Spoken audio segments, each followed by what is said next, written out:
Hello students, myself Arun Kumar Sharma, your history teacher.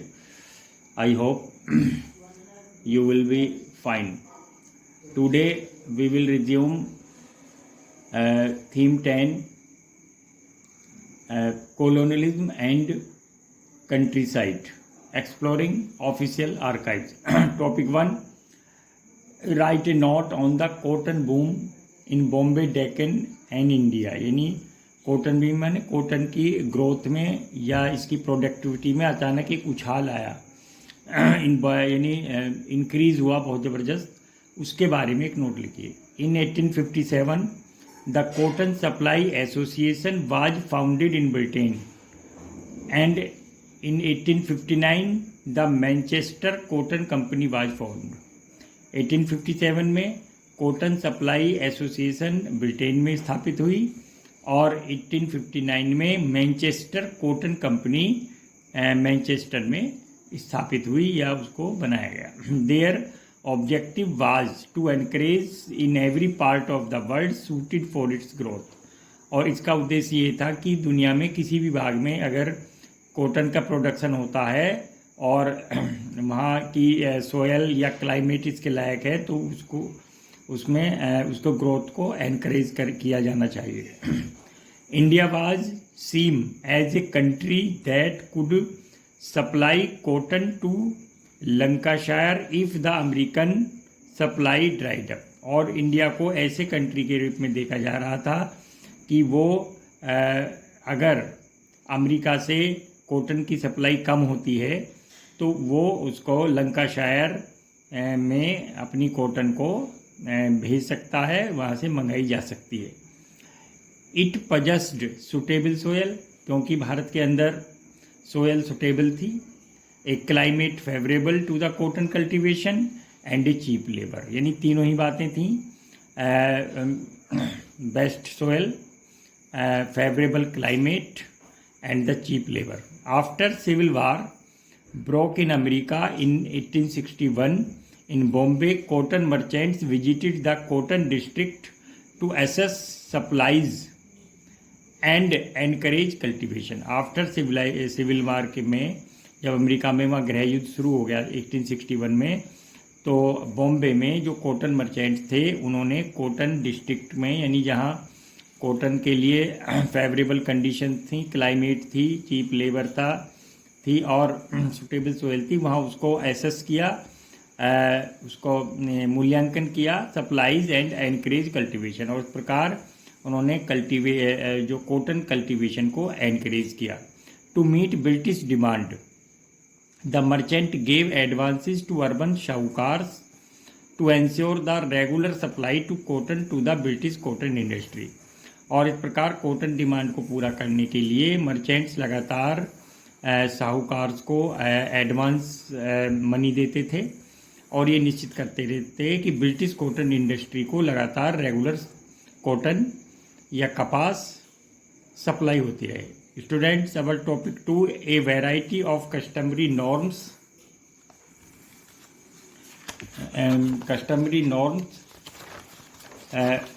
Regulated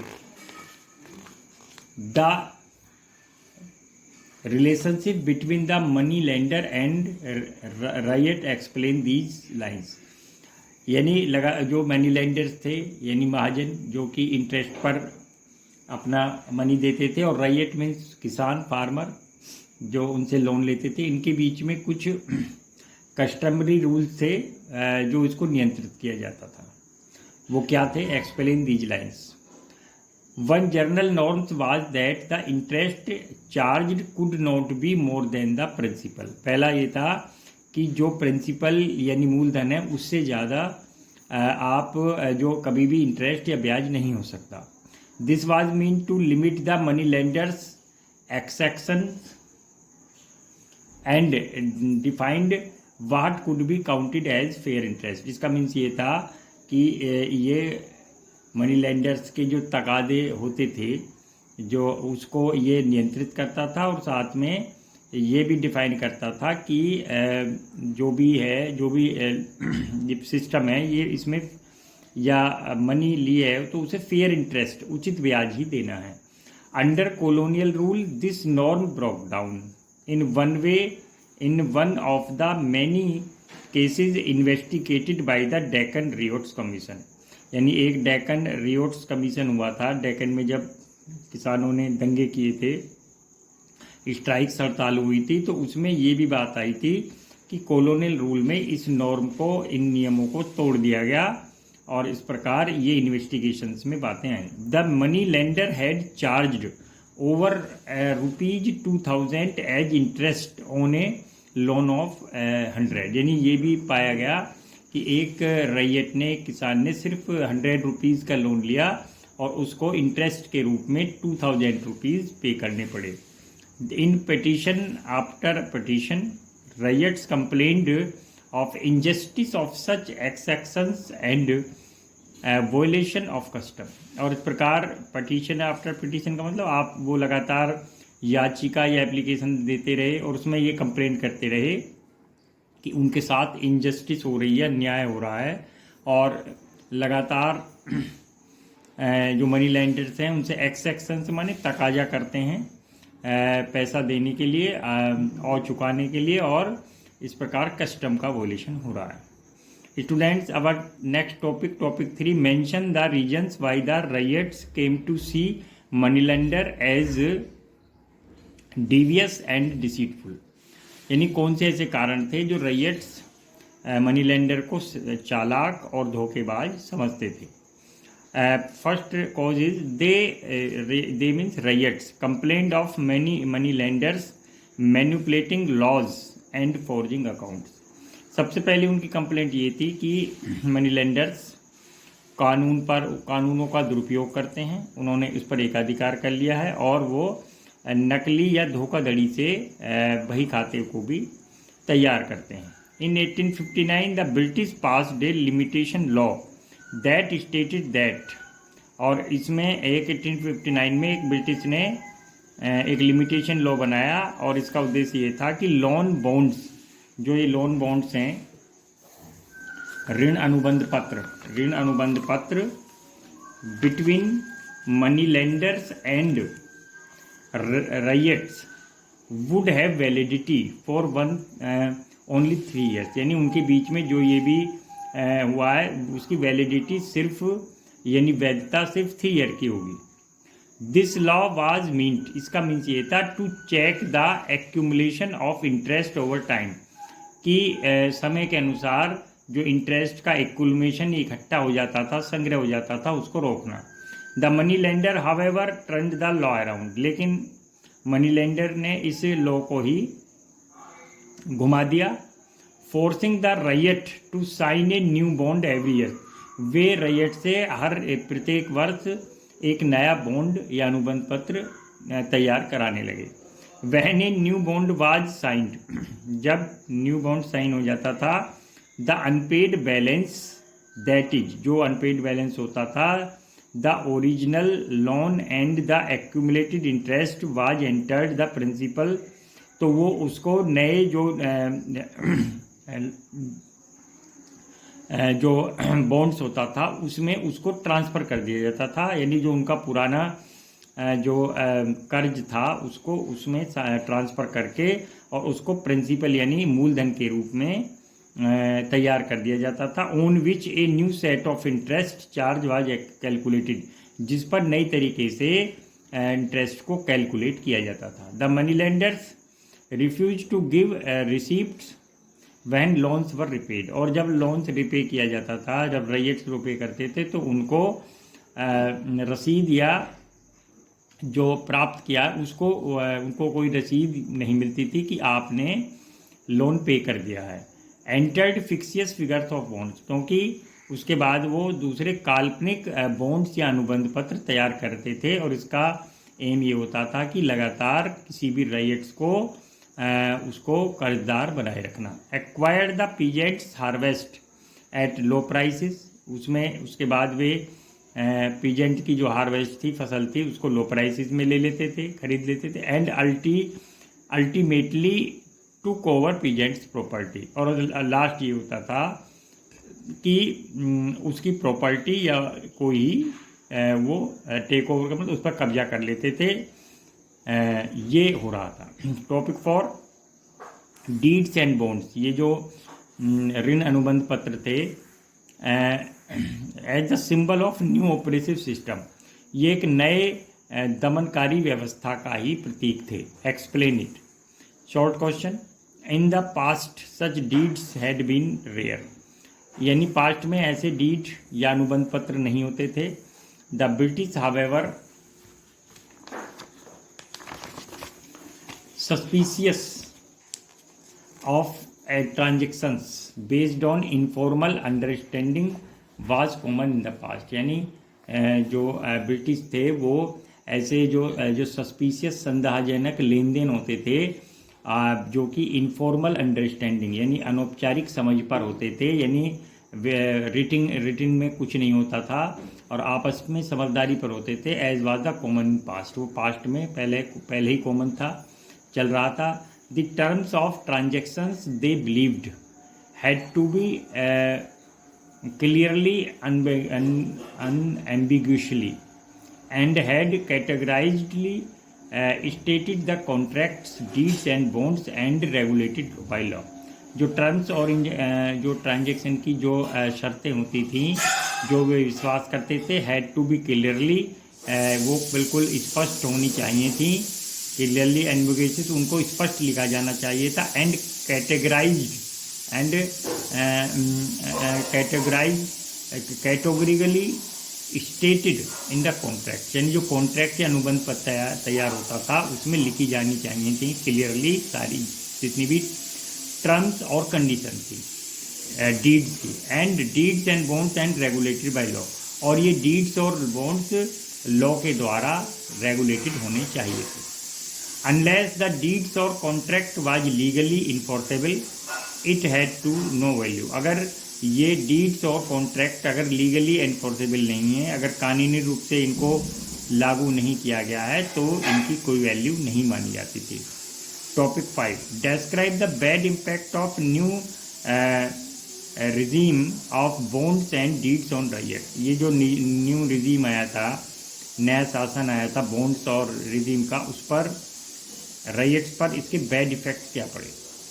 over the time peasants came to associate the misery of their lives with new regime of bonds and deeds। समय के साथ साथ उनकी जो misery थी, उनकी जो गरीबी थी, प्रॉब्लम थी, वो लगातार बढ़ती गई। they were signed and put thumb impressions on documents, उनसे साइन किए जाते थे, कराए जाते थे और उनका डॉक्यूमेंट्स पर थंब इम्प्रेशन मीन्स अंगूठा लगवाया जाता था। But they did not know what they were actually signing, लेकिन उन्हें ये पता नहीं था कि जिस पर वो साइन कर रहे हैं या थंब एक्सप्रेशन कर रहे हैं कि वास्तव में उसमें क्या लिखा हुआ है। They had no ideas of clauses that money lenders insulted in the bonds, और उन्हें ये भी नहीं पता था कि ये कौन सी क्लॉजेज, जो शर्तें हैं, उपवाक्य हैं जिनको मनी लेंडर्स ने इस बॉन्ड्स में या इस ऋण अनुबंध पत्र में शामिल किया है या लिखवाया है। They feared the written word, वे रिटिन वर्ड से बहुत डरते थे। But they had no choice, लेकिन उनके पास कोई चॉइस नहीं थी, कोई अल्टरनेट नहीं था। Because to survive they needed loans, क्योंकि जिंदा रहने के लिए उन्हें लोन, ऋण, कर्ज की जरूरत थी। And money lenders were unwillingly to give loans without legal bonds, और अगर मनी लेंडर्स अगर कोई भी लीगल बॉन्ड्स के बिना उनसे धन लेना चाहता था तो उसके लिए वो अनुच्छुक होते थे। वो कहते थे कि पहले आपको एक बॉन्ड या कॉन्ट्रैक्ट लेटर तैयार करवाना है। Topic 6 write a note on the Deccan riots commission report. Deccan riots commission report की, रिपोर्ट का मतलब होता है दंगा, और कमीशन मीन्स आयोग, उसकी क्या रिपोर्ट थी। When the revolt spread in Deccan the government of Bombay was initially unwilling to see it as anything serious, यानी जब ये दंगा किसानों का पूरे डेक्कन, मुंबई डेक्कन में फैल गया, आसपास के क्षेत्रों में। तो इनिशियली प्रारंभिक रूप से जो गवर्नमेंट थी बॉम्बे की, बॉम्बे रेजिडेंसी की, वो अनविलिंग थी, अनुच्छिक थी, और वे उन्हें लगता था कि ये कोई सीरियस मैटर नहीं है। But the government of India worried by the memory of 1857। लेकिन जो भारत सरकार थी वो 1857 की घटनाओं से प्रभावित थी और बहुत ही चिंतित थी। Pressurised the government of Bombay to set up a commission of inquiry to investigate into the causes of riots. इस प्रकार उसने प्रेशराइज किया बॉम्बे गवर्नमेंट को, उसने एक कमीशन सेटअप किया और इस कमीशन का वर्क ये था कि ये इसको इन्वेस्टिगेट करना था क्लॉजेज ऑफ रियोट्स, यानी जो दंगे या जो कि एनार्की या कियोस थी उसके आखिर कारण क्या थे। The commission produced a report. Commission ने एक रिपोर्ट बनाई that was presented to the British parliament in 1878, और इस रिपोर्ट को ब्रिटिश पार्लियामेंट में 1878 में प्रेजेंट किया गया। This report referred to as the Deccan riots report, और इसको कहा गया Deccan riots report. Provides historian with a range of sources for the study of riots, और इस प्रकार हिस्टोरियंस को इसमें जो रियोट्स की जो सोर्सेज थे उसके बारे में इसको जानकारी मिलती है। The commission held inquiries in district where the riots spread, recorded statements of riots, sahukar and I witnesses. Commission ने जब अपनी इंक्वायरी के दौरान जिन डिस्ट्रिक्ट में ये रियोट्स या दंगे हुए थे या फैले थे उसको, उसमें रियोट्स के राइट्स मीन्स फार्मर्स, किसानों के, साहूकार और जो कि आई विटनेसेस माने जो कि साक्ष्य थे, जो कि जिन्होंने इसको होते हुए देखा था, आई विटनेस थे, उन सब के स्टेटमेंट्स को रिकॉर्ड किया था। Compiled statistical data on revenue rates, prices and interest rates in different regions and collated the reports sent by the district collector। इसमें शामिल था रेवेन्यू रेट्स क्या था उस समय, प्राइसेस क्या थी, इंटरेस्ट रेट क्या था डिफरेंट रीजन्स में, एंड उनकी और जो उसकी इस प्रकार रिपोर्ट्स में ये सारी चीज़ों को कोलेटेड का मतलब इकट्ठा किया and sent by district collector, और डिस्ट्रिक्ट कलेक्टर द्वारा भेजी गई रिपोर्ट्स को भी इसमें शामिल किया गया। Students, right these questions on your notebook. Thank you.